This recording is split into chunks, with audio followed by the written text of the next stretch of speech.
Hey guys, welcome back. If you're new, if this is the first time that you're stumbling upon my channel, welcome. I appreciate you clicking on this video, and yeah, let's talk about what you came here for. So today's video was actually requested by Veronica. Girl, I got you. I'm gonna share tips on how to write a bomb personal statement. I'm also gonna be sharing my personal statement, which to me is, I feel like, kind of cringy because I haven't read my personal statement since the time that I sent it out. So this is gonna be a walk down memory lane for me. I'm kind of scared to read it just because I really don't remember what I wrote, but it got me in. So if reading mine can help give some inspiration to someone else, then, you know, I'm willing to expose myself. But before I get into that, I just wanted to thank everyone who has been watching my videos so far. Last video, I challenged you guys to find something positive in every day, and I've been doing that, and I feel like it's been helping me throughout this whole crazy situation that we're in. And today I want to share one of my positives this week, which was reaching 100 subscribers. Like, what? That's so crazy to me. I didn't think I'd reach 100 in such a short amount of time. Like, my expectations for my channel growing were so low. Thank you so much from the bottom of my heart. I really appreciate it. And yeah, if you have been watching my videos, because guys, I check YouTube analytics, okay? And I've noticed that there's a lot of you who watch the videos, but you haven't subscribed. So if you watch my videos, I'd really appreciate it if you subscribed. I post videos every Thursday. And I'm gonna stop rambling. Let's get on with the video. So tip number one when writing your personal statement is you wanna have a solid, strong opening. And I feel like you hear it so much, like, oh, you have to have a hook, you have to have a strong opening. But guys, it's super important because when schools are going through hundreds of applications and hundreds of essays, like, I'm not in any type of committee to select people for anything, but I could imagine that it gets pretty boring for you to read multiple essays every single day about the same thing, essentially. So with your essay, you want to grab your reader's attention. You want to start it in a way where they're going to be like, oh, well, this one's different. I want to keep reading this. Like, this is interesting. You have to gravitate them with the first sentence. It's like when you read a book, like, if the opening isn't great, like, you're not going to want to continue reading the rest. So tip number two is you want to tell a story, but you want to give facts. I feel like this is where personal statements for undergraduate and graduate school differ. I don't know, like, someone could correct me if I'm wrong, but I feel like for undergrad, it's more fluff. I feel like graduate personal statements are less about like your personal story and struggles and more about the facts. They want to know who you are, what are your passions, what have you accomplished, and why we should accept you in this program. So keep that in mind. I suggest that before you write your personal statement, to make a list of everything that you accomplished that pertains to what you're applying for. Don't just list any accomplishment. You could be like the hot dog eating champion of your state. Is that a thing? I don't know. Entertain me though. But you could be the hot dog eating champion of your state, and you could be super proud of being the hot dog eating champion, and you are so passionate that you won the hot dog eating championship. But the hot dog eating championship, please don't include it in your essay unless you somehow find a way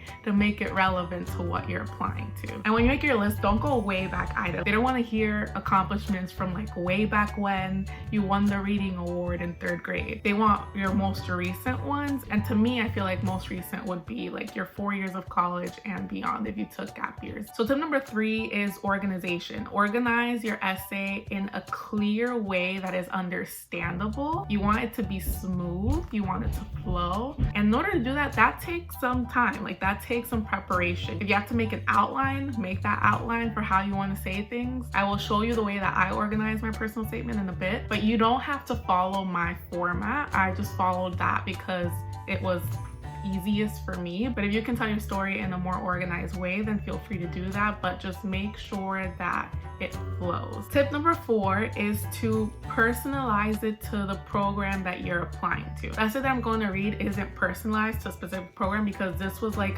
my overall essay that I would use, and then I would like change things around depending on the program that I was applying to. But when you're writing your personal statement, like you want to have that. You want to have one personal statement that basically is the bulk of what you want to send to programs, and then take that and personalize it to each program that you're applying to. So this just shows the program that you did your research on them, that you know what you want, you know why you want to go there. Highlight something about the program that really interested you in them. And please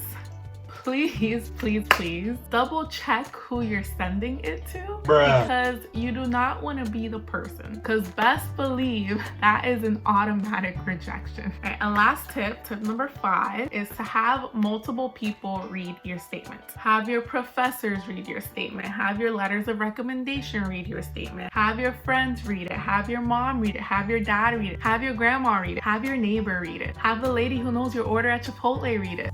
Don't have her read it. But basically have anyone under the sun who is willing to read your essay and incorporate those suggestions in your essay. My essay went through at least 20 people before I submitted it. And I feel like if I hadn't done that, my essay would have been trash. So today I just want to give a huge thank you to everyone who read my essay, because it got me where we are. You guys know who you are. And because I have so many great people in my life who are willing to do this for me, I want to offer to be that for someone who probably doesn't have that many people in their life who can proofread their essay. So if you guys write your personal statement and you want me to give you feedback, you guys can leave a comment down below, and hopefully I can help in any way. All right, so those are my tips. Now, time for my essay. Oh my gosh, I'm nervous. I just started sweating. I feel like I'm really exposing myself out here. Okay, so I'm not gonna read the whole thing because you guys can just pause it and read it yourselves. But I just wanted to highlight some of the tips that I incorporated into my personal statement. So if you notice, I started off with a quote. So it starts off with, "Wow, thank you," she said, holding back tears. "No one has ever taken the time to sit with him and try to teach him something." These are the words that came from the mother of a 9-year-old boy who was diagnosed with autism while I was studying abroad in Accra, Ghana. So this right here, I think, is a strong opener. I mean, I don't know if that makes you want to continue reading it, but me personally, I felt like if I were to read something like this, I'm like, what's going on here? Like, who is this boy? What happened? How did she help? Like, those are the questions that just come to mind, I think, after reading this. So this is what you want to accomplish with the first 1 to 2 sentences. You want to have the reader engaged, and you want them asking questions. So you guys can pause and keep reading.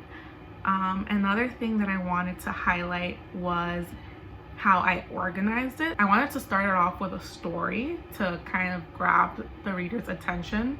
The second paragraph, I wanted to just dive into my accomplishments. This was like the meat of the essay. This is me just stating everything that I've done, why it's important to OT. Last paragraph was basically why I wanted to be an OT and what I can contribute to the field. And this is a paragraph that I would often change around depending on what school I was sending it to, and I would incorporate something from their program that I found interesting and what made me apply to them. So I close it off with, "These experiences have molded my views on the occupational therapist I aim to be. As an OT, I aspire to give back hope to families, just as my brother's occupational therapist gave hope back to mine. Still want to do that. In addition, I hope to continue to do research, as I have quickly learned that it is the gateway to advancing current knowledge in the field." Okay, I don't not agree with that. I 100% think that research is super important. We need it even as a form of advocacy for our profession, because a lot of people don't understand what we do, and the research behind what we do is what really solidifies our place in the healthcare system. I know there's one research article out there that says that occupational therapists are, I'm probably gonna say this wrong, but basically it was that like OT is the #1 profession that helps keep people out of hospitals. And when that research came out, that was like a party for the OT world, especially those working in hospitals, because it basically solidified their importance in that area. So research, super important. Now, it takes a special kind of people to do research.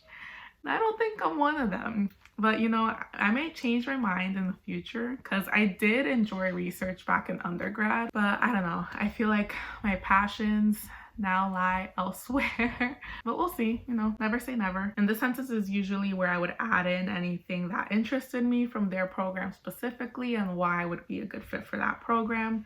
And then I ended it with, most of all, I aim to not only help my clients, but inspire them to work towards their goals to be the best version of themselves they can be, which I still very much want to do. So that was my personal statement. If you guys have any questions, feel free to comment down below. If you have any suggestions of what kind of videos you'd like to see, please let me know. I'm open to suggestions. And yeah, I hope that this helped. I hope you guys are ready to write bomb essays. And yeah, thanks so much for watching. Don't forget to like and subscribe for new videos every Thursday.